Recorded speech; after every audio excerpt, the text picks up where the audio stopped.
Boston College lands 3 more transfers in the portal, all smaller names, but they all have very exciting qualities that you're going to want to know about.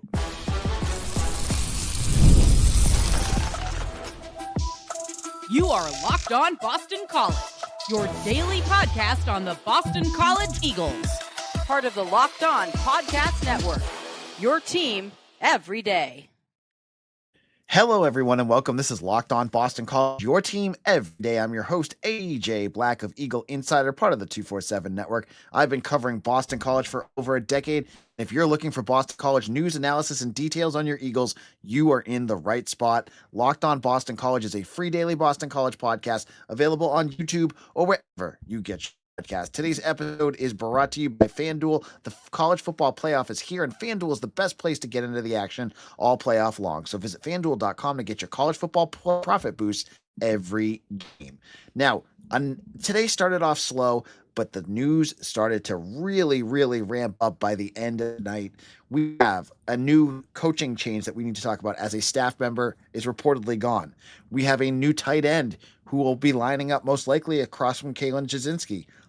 I'll explain who this is and why I think it could be a good fit for BC. A new defensive back who is very big, but young, and we'll talk about what he looks like. And we'll kick it off with the most underappreciated hidden gem I think BC has landed in this class. Now, as I said, I was sitting around today going, hey, BC, we got some portal news that we need to get out here. Let's find some new portal players. And we had the Grayson Wilson announcement finally, but we did not get anything until tonight. And it was all like boom, boom, boom. The first one that we heard about was another Reed. We have a new Reed here at Boston College, and it is Reed Swanson. So obviously the Ron Swanson joke started going through my head. This Reed is actually bigger than the old Reed. Reed Swanson is 6'6". He played for Colgate, had 57 receptions for 900 plus yards and 8 touchdowns, 2 of them coming against Syracuse. I never thought I would say that I was excited about a Colgate transfer. I just thought, just like you guys, Patriot League, who cares? 6'6". And I'm going to tell you a little nugget to go along with it. I've been told, I have my sources, you guys know that, SEC schools wanted him, ACC schools wanted him. And I'll tell you why. This isn't just coach speak talking to me here. This is stuff I've heard. I was told by someone I know that earlier this week that there was a wide receiver that BC landed over the weekend that other schools were trying to make a push for. This was Reed Swanson.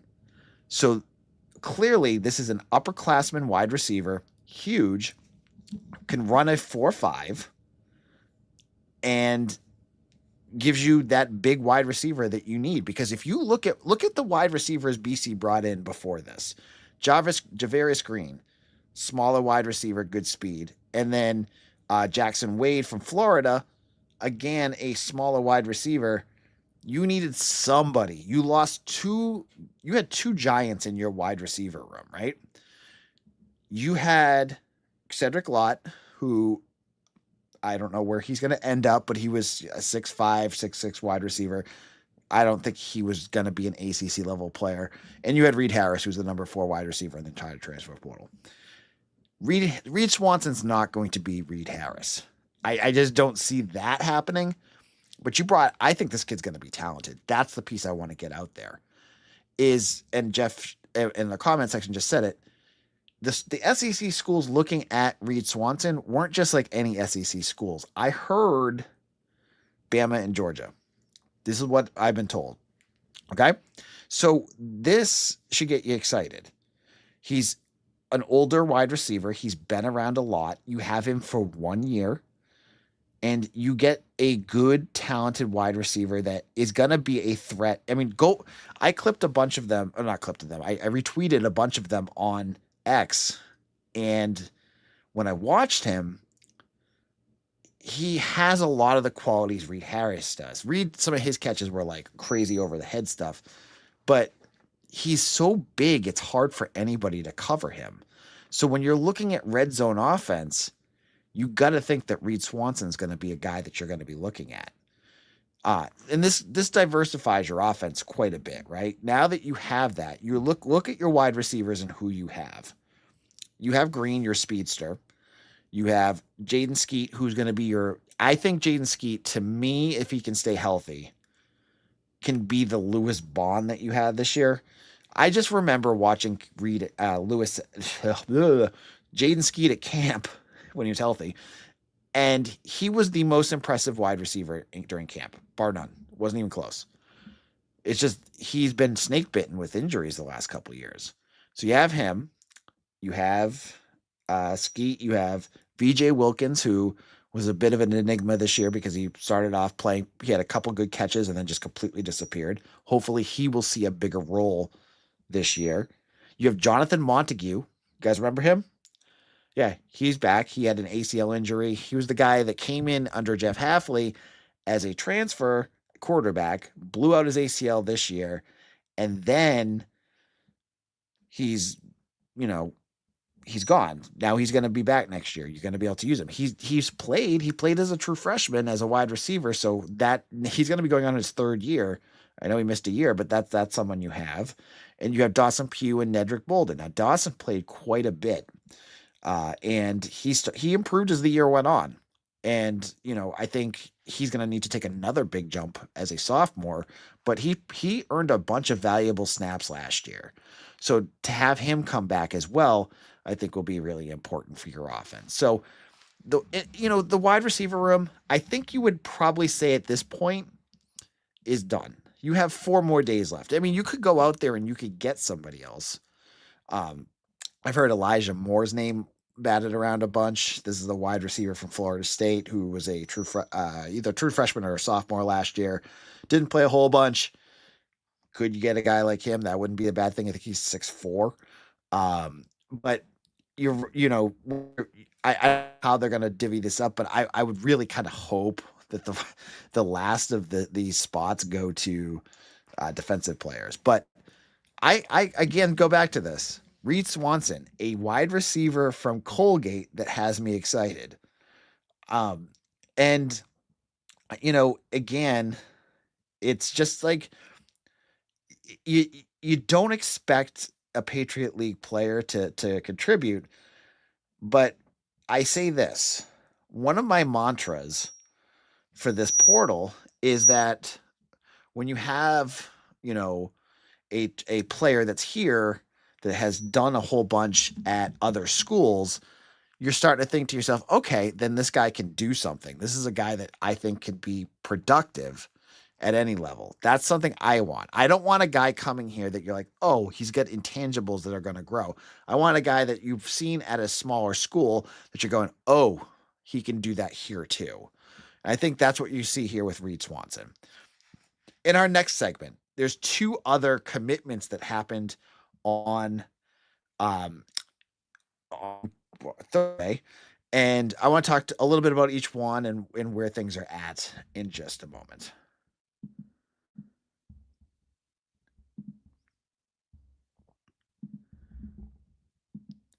Let me talk about something that men don't bring up, but absolutely should. Stress from work, money, and life. It just doesn't switch off at night, and when it shows up at the worst possible time, Rougiette Ready is designed to help you take back control.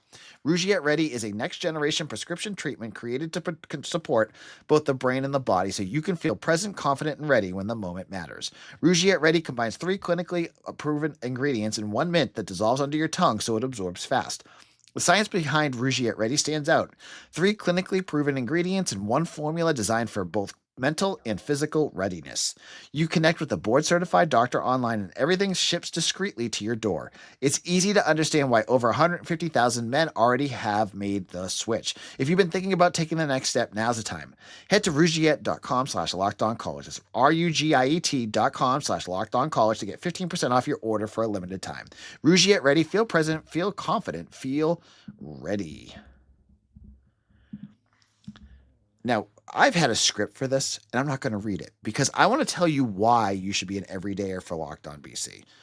We have a special group for all of you who are diehard everydayers that listen to Locked On BC every single day. The regular the basic part package you could get to become an everydayer, part of our club, you get Discord, which is basically what I would call just a giant group chat. It's a group chat for BC fans, and I really want a group chat for BC fans. That's all Discord is. So if you want to become part of our group chat, come on over. You can do that, part of that, and you get ad-free podcasts. That's pretty cool. But if you want to be elite, you want to take it to that next level about your Boston College fandom, you need to join our all access tier. This is the premium. This is the Rolls Royce of being a Locked On BC fan. And I hope you take advantage of it, because you get all I just said, the Discord, the ad-free. You also get bonus content. I just did a 10-minute episode on Deuce Night, which if you have not heard it yet, you need to. It's on feeds and you can sign up right through it by clicking on it. You get that. You get texting with me. You can text me questions. Some of you are in the comments, and I told you, I don't respond to comments during the show, but I will respond to the texts. Come on over and do that. And you get 15% off the Locked On swag store. So you can get Locked On swag. You get a newsletter. There's so many great things. Check it out there. If you're a Boston College fan, it should be a slam dunk. I'm doing extra episodes. I'm responding to fans. I'm giving you alerts when things are happening. You get all that by just signing up below. So I hope you take advantage of it, because right now we have a special deal where I believe you get 2 free months for the year. So I hope you check that out. Now, let's chop it up here and talk a little bit about the newest tight end for Boston College, who is coming to us from the University of Florida. And this is Cameron Costman. Cameron Costman is a redshirt freshman who played 1 snap last year for the Gators. And he came to the Gators after flipping from Columbia, the university, not the country. And that surprised me, because I don't know how many times a Ivy League kid flips to go to an SEC school, especially when the school's Columbia. But hey, whatever. So how did this kid get on BC's radar? Well, I've talked to people. I got some details. Kossman played 1 snap, so obviously there's no game film that really caught attention. It was, if you go to Twitter, and if you just pick out a BC player you've never heard of that entered the portal, or maybe you're just not aware of his game, like Jaden Monty, maybe you just don't know much about him. His tape that he puts out to transfer portal potential schools are all his summer practice tapes. You can probably see me waving in the background in some of these. But that's usually what they do, and that's kind of what caught BC's attention for him, for Kossman, was that he's a kid that didn't play but had all of this. Now he's 6'5", he's got good size. He's going to be a bigger tight end. He's going to be a Y tight end. So what I mean by that, you're going to see him when they go 1-2, when there's 1 wide receiver, 2 tight ends. So you're going to have Kaylin Chisinski on one side and probably Kossman on the other. And he will most likely be more of that blocking type of tight end like you had with Idrab Kudrizi or Kamari Morales last year. I think you would consider Jeremiah Franklin more the Y, even though they both did kind of the same thing. That's what he's going to do. So you don't expect this to be that type of tight end that's going to end the season with 40 catches. You're going to probably see him with 15 to 20, and he's going to be a red zone threat. That's the big thing that I heard, was that this is a guy you can get the ball to him in the red zone. So that's going to be something that you could use him for. Chud's going to be the guy. He's shown that he's going to be your starting tight end. I've heard the tight end pool of portal players was pretty small. Not a lot out there. So I don't know if there's going to be a second one. I heard there was an Oregon State tight end that was supposed to take a visit. I didn't get any info on that. But given that you lost Stevie Amar, Ty Lockwood, and Jeremiah Franklin graduation, and didn't bring in any true freshmen, it wouldn't shock me if they could find somebody to fill that second role. But Kossman, they were linked to him earlier this week. I saw it come and it just went boom like that. So that was a good one. Is he going to be the most eye-opening player? No, but he'll do some things for you. He does what you need him to do, and you need blocking tight ends. Kaylin Chisinski is the complete opposite of that. That's a kid. I don't know what his blocking is like, but he's a pass catching tight end at almost to the point where he's almost a wide receiver. You need blocking tight ends. So that's why you get like a Zeke Moore and then this Kossman to do that, because offenses, that's what they need, right? That's the part that goes along with that. So you need to see that this could be something that is part of what BC is going to be doing on offense, because 1-2 offenses has been it's basically the bread and butter of what Bill O'Brien does with his offense. Next, and I need to pull his name up because I didn't write his story up, and I keep forgetting his name. But BC brought in a defensive back from Georgia State, named Chandler Jordan. Chandler Jordan came out of high school with an offer from BC, and I believe he had an offer from Auburn too. And he was a true freshman this year at Georgia State. He's a 6'3", 220-pound safety. That's a big boy. Talk to someone who covers Georgia State. He was thrusted into the starting role pretty early because of injuries. Hey, so he'll fit in well with the BC defensive backs who all had to do that this year. And he got a little bit of a little exposed. He's a hard hitter, but when in the pass game, he struggled a bit with that. But he was a true freshman, just thrown out there. Now, Mitch Wolf of Eagle Insider had a thought about him. Now, he's listed as a defensive back. I've been confirmed by the school that he's a defensive back. He's got the size and the movement of a linebacker. And that's what Mitch was wondering. If he's the kind of guy that you're saying is a defensive back now, and maybe there's not a role for him, but you need linebackers, maybe that's where things go, because he's 6'3", 220. That's basically a linebacker size, right? So maybe that's what ends up happening here. And I'm just making sure nothing happened. And, you're looking at a guy that you don't have to throw out there right away. Like the fact that Georgia State went out there and just used him doesn't mean you have to. What you need is depth. You need guys that can play. And so you may have him as your second guy, and maybe you don't need to use him. And I believe he can still keep his red shirt, which would be great. But if guys get hurt, you have an experienced player who's played quite a bit of football that can play safety. You can move him up to linebacker because if there's a need there. We still don't know. I know a lot of you guys get your fingers crossed, and I saw Will Blackman's tweet about it, that Chris Jones from Georgia, he's on campus, I think it's today. He would be an enormous need. He would fit an enormous role at linebacker for BC. So not sure if he's going to be there. But there's a lot of moving parts. You still have about 10 more spots that you need to fill, potentially more. I've reached out. They don't just give me the list of guys that have left in terms of fourth years, but I know that Ismail Zamora is gone, that Clive Wilson is gone. There could be, I'm just not aware of. They could have more spots, but the piece about this that you just keep needing to remember is that January 12th is the date. We only have a few more days left of this. They need to fill some more spots. And honestly, look at what they need. The needs are still very clear. You brought in Demetrius Ballot, but you still really need another edge. You need at least one more linebacker. You need help on the offensive line. The needs are still clear to me. It's not like they filled everything. And they're going to go through that second wave. And I think that second wave is getting stronger and stronger because you're having good teams that are done now have more and more of their players enter the portal. So I think that's where things kind of land. And maybe there's other things that are going to happen too. We've seen Ryan McCow enter pretty certainly because they brought in another tackle.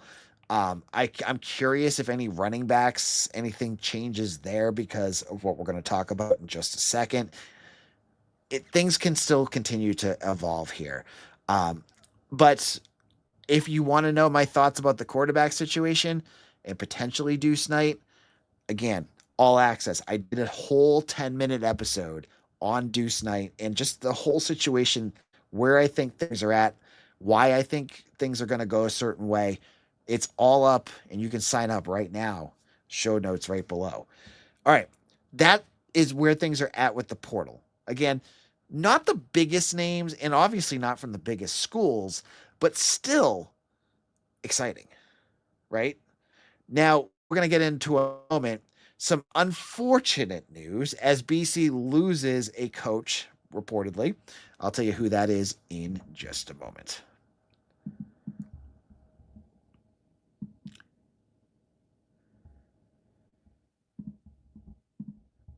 The college football playoffs here, and FanDuel is giving all customers even more ways to get in on the action every single game of the playoffs. Because right now, every college football playoff game, FanDuel users get a profit boost waiting for them in the app. Here's what I love about it: you get to use the profit boost on the bets you already feel good about. I was really feeling good, and I'm doing this live. Mississippi State covering against Miami. I don't know what the score is, but I knew that was something, and I got a good 30% profit boost on that. Then you apply the profit boost and go after even bigger winnings, and when you win, FanDuel pays out instantly, which is perfect for playoff football. FanDuel is the best place to get in on the action all playoff long, so visit FanDuel.com to get your college football playoff boosts every single game.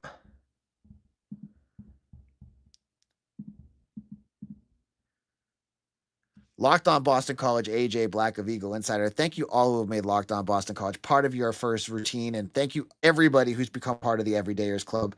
I think that's why I looked at my watch. I think someone just signed up, and cheers to whoever that was. Cheers for becoming part of my Everydayers Club. Hopefully some of you will also join. Now let's get into some moves that happened as well.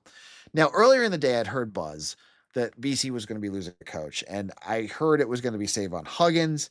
And we got it confirmed later that Savon Huggins, the running backs coach, is heading to Penn State to join Matt Campbell's roster. Now, Savon, I believe, I had to double check with Avant Dibs, but I believe is the last coach associated with Jeff Hafley. You saw Darrell Wyatt leave, Darrell Wyatt get fired, Matt Applebaum get fired. And I don't know if Dibs was originally a quarterback coach under Hafley or O'Brien. I think it's actually under O'Brien. So I think that actually closes the book on Hafley.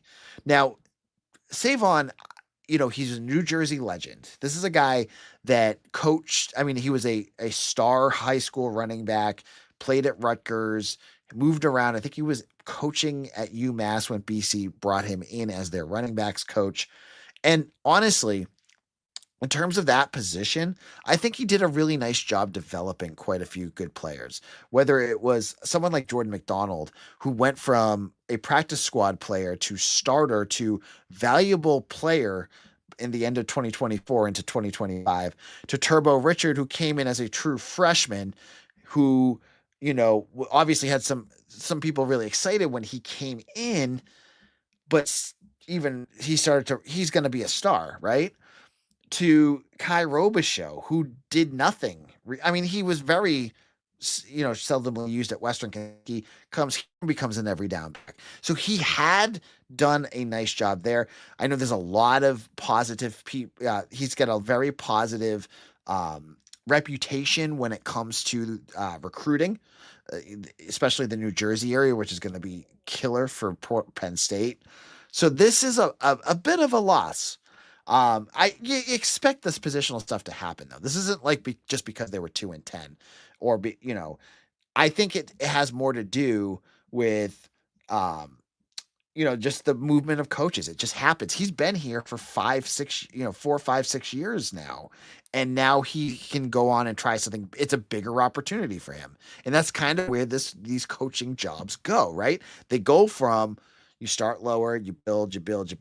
And even if he goes from running back coach at BC to running back coach at Penn State, that's still that next step, because then you could go from running back coach at Penn State to an offensive coordinator, maybe at a lower school. And that's how this whole game works. So I don't have names of running back coaches. I honestly don't know. Bill O'Brien. So I was talking to Mitch about this off the air the other day.